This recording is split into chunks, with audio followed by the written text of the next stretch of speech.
Welcome to History. I'm your host and guide, Professor Wilson Ng.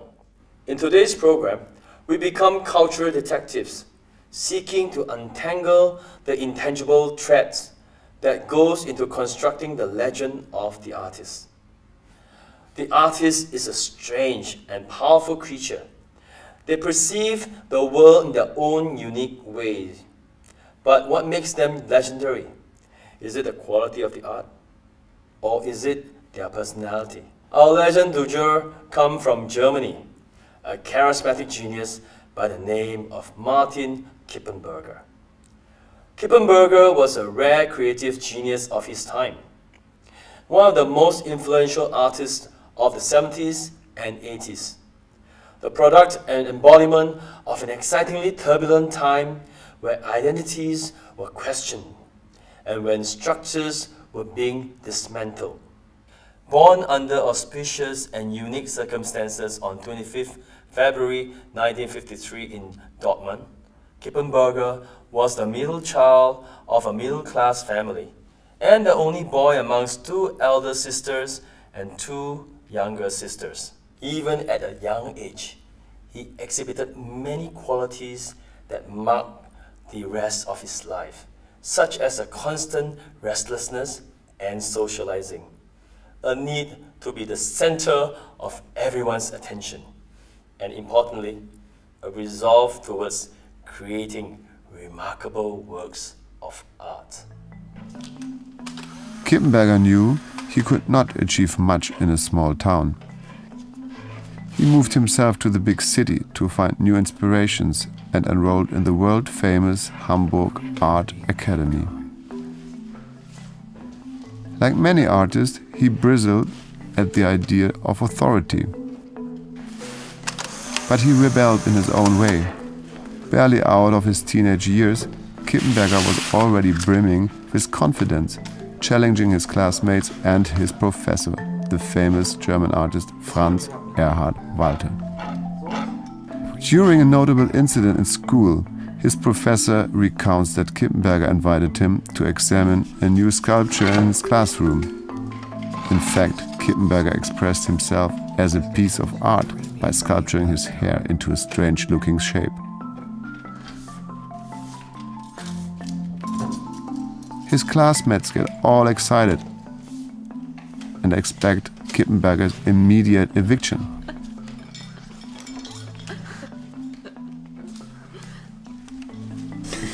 Damit wirst du ja wieder Freunde machen.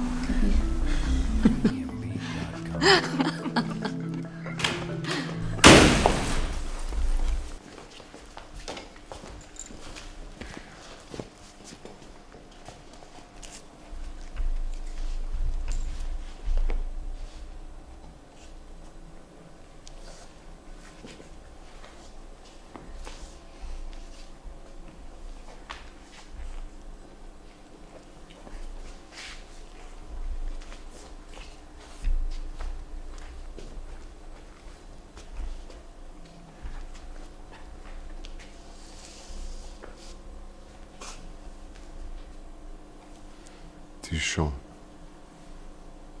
Clever.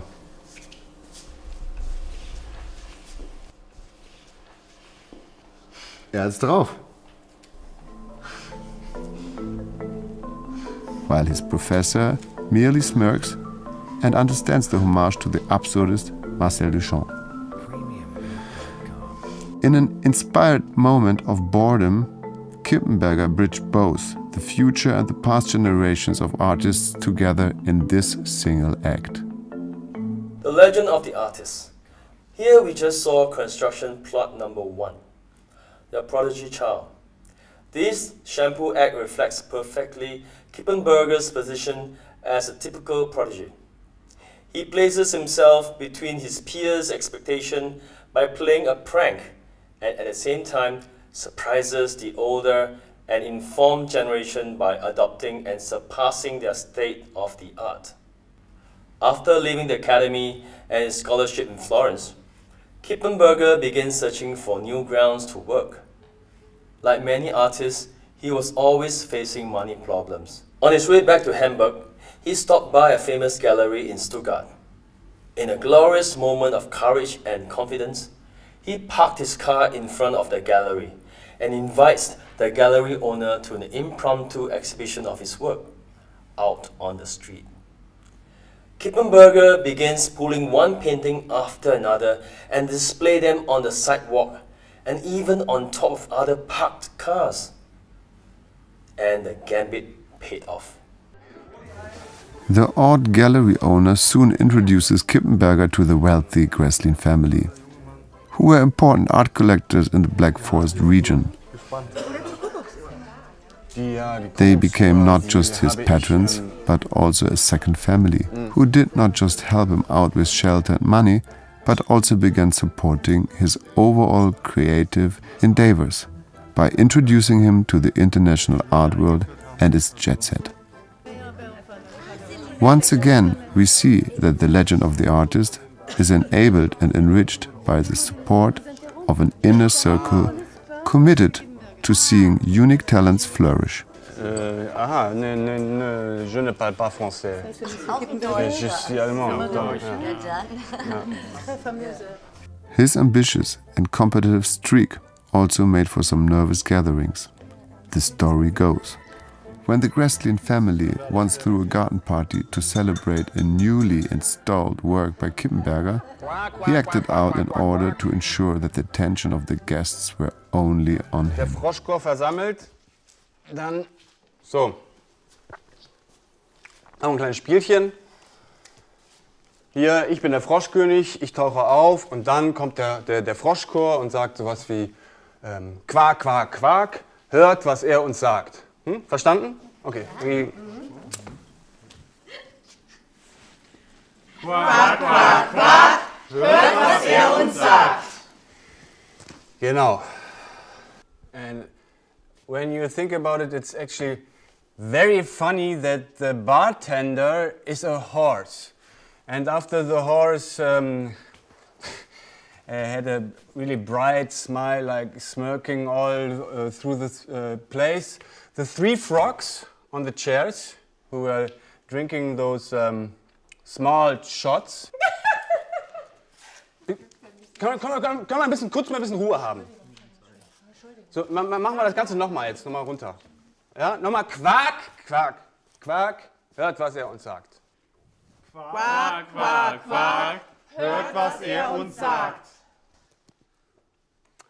And when you think about it, it's actually quite funny that the bartender, he's a horse, and he has his 2 feet are on the bar, and those 3 frogs, which were sitting there for a really long time, and all had those small shots like.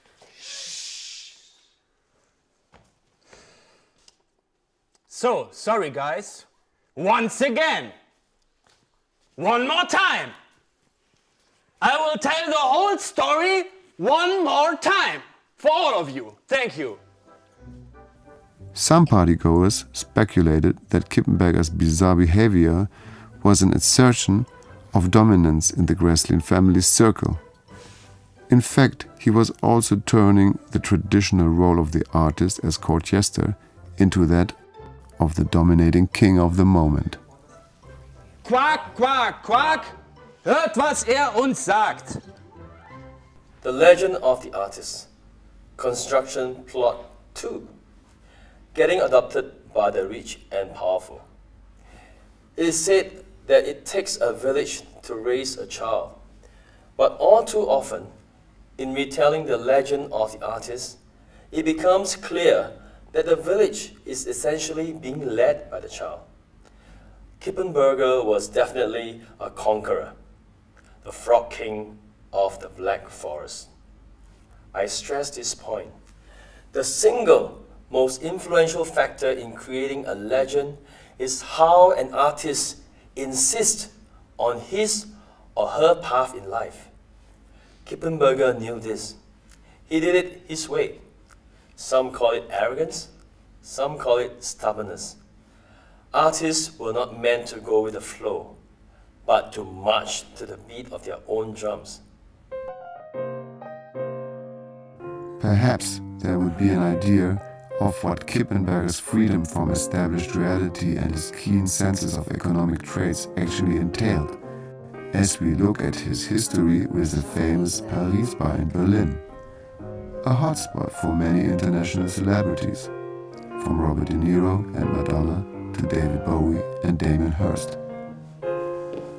As the Paris bar had in many ways become an extension of his studio space, given that he entertained audiences, created works, and basically lived there, he offered to curate the Paris bar's art collection.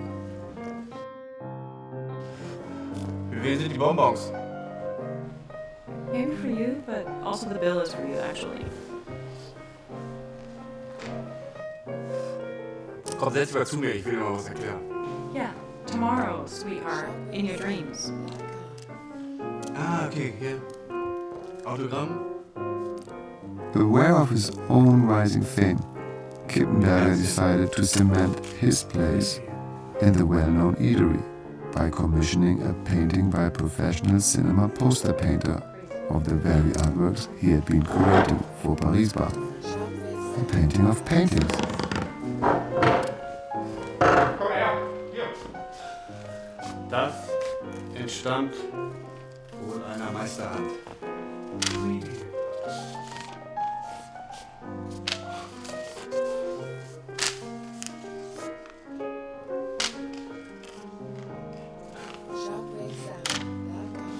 Und links noch ein bisschen höher. So, ist gut. Gut. Top. Okay.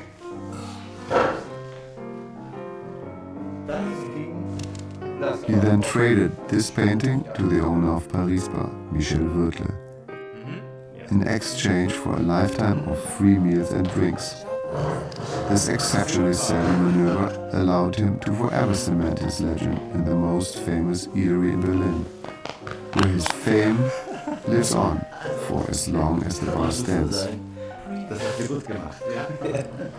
He keeps attracting culturally minded and well-heeled customers. Do you know the artist, by the way? It was a win-win for all parties involved, and Kippenberger had literally turned water into wine. Case in point, Kippenberger's Paris Bar painting was sold at auction in 2009 for 2.5 million British pounds. Großartig.